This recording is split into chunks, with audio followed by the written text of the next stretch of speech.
Hello everyone. Today we're going to prepare a dish called spaghetti aglio olio. It's a traditional Italian dish, and I like to add a little bit of twist to it to really bring out the flavor. Now we're going to start out with a half a cup of virgin olive oil per serving, so you have enough liquid for the recipe. Now first we start out with either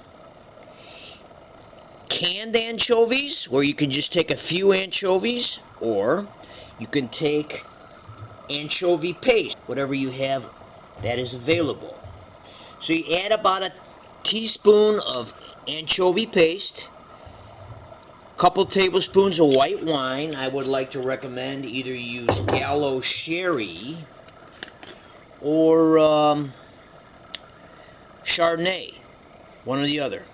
Parsley. Now if you have fresh parsley, you always add that at the end of the dish, and dry parsley added during the cooking process. A little salt, a little pepper to taste,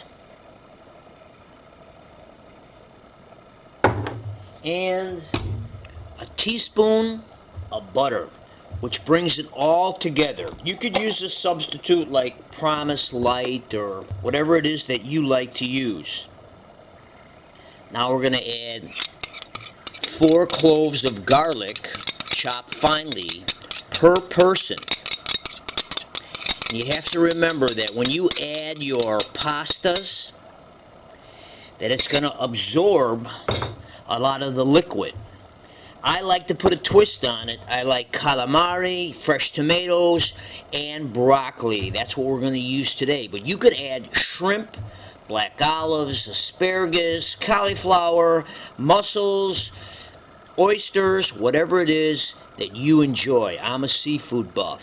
So, alright, let's get started. After your ingredients are all added, you put on a light flame, and then you allow the anchovy paste and the butter to begin to dissolve, and it marriages all these flavors together. Then what I like to do is I make this in advance, and then I cover it and I put it in the refrigerator, and I come back whether it's an hour later or 8 hours later, and I like to complete the recipe. This way all the flavors can complement each other. That's it. Now the mistake I see made by many cooks or chefs that prepare this dish is that it always ends up too dry. And here's an example. This is too dry, this is too dry, this is too dry, this is too dry. Because if you wanted to top it off with a little Romano Parmesan cheese, it's going to even absorb the liquid more so. And it's going to end up too dry.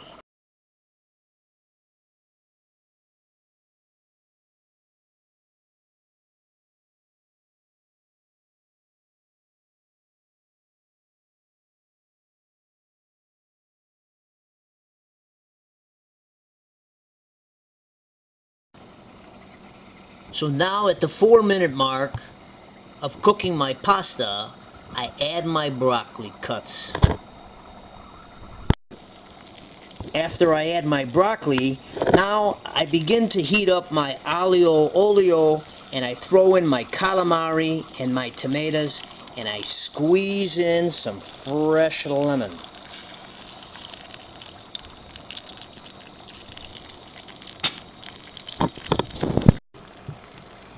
Now remember what I said about the calamari. You only need to cook it about 3 minutes, so it'll turn from translucent to white. So after I drain my pasta and my broccoli, I throw it in my aglio, I bring it to a quick simmer, I toss it all together, and you're ready to go.